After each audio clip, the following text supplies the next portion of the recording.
Man is born free, yet everywhere he is in chains now, said Jean-Jacques Rousseau.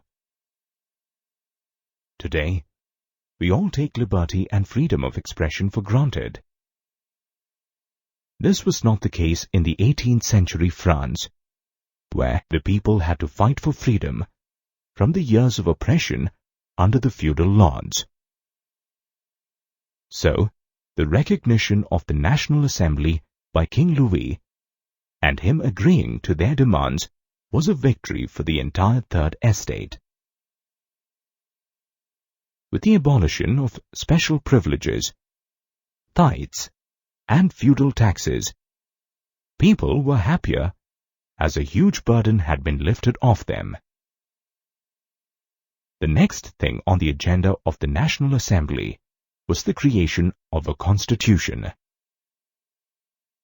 They completed this in 1791. As per the new constitution, France became a constitutional monarchy with the king, or the executive, having to share power with the legislature and the judiciary. King Louis, however, continued to retain the executive powers. Not everyone could vote as per the new constitution.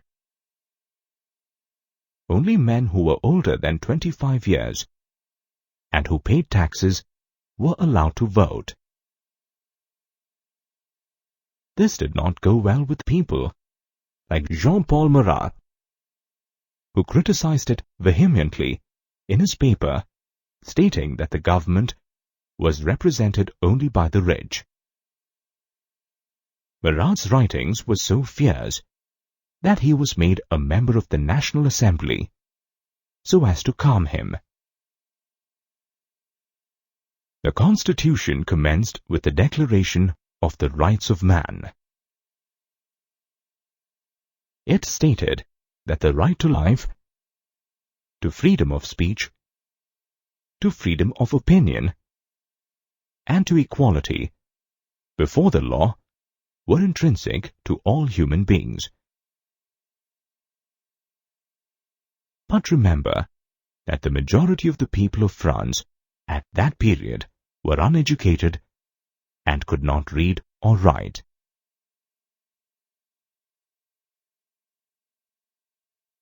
Visual symbols were used to share the message to them. The broken chains stood for freedom. The blue, white, and red symbolized the national colors of France.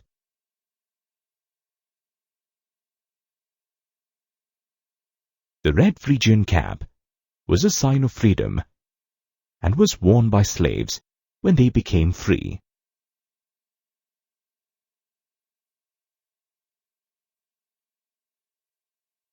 The all-seeing eye stood for knowledge.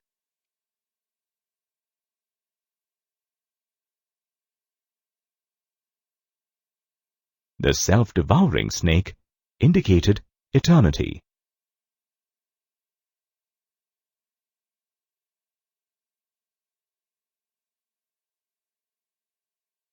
The bundle of rods or fasces indicated strength in unity.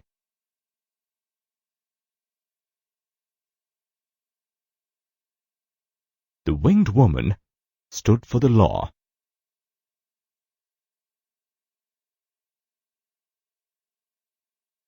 The scepter was a symbol of royal power.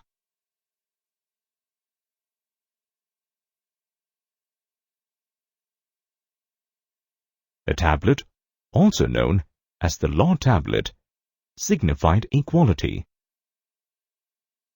Using these political symbols, the important ideas were communicated to the masses.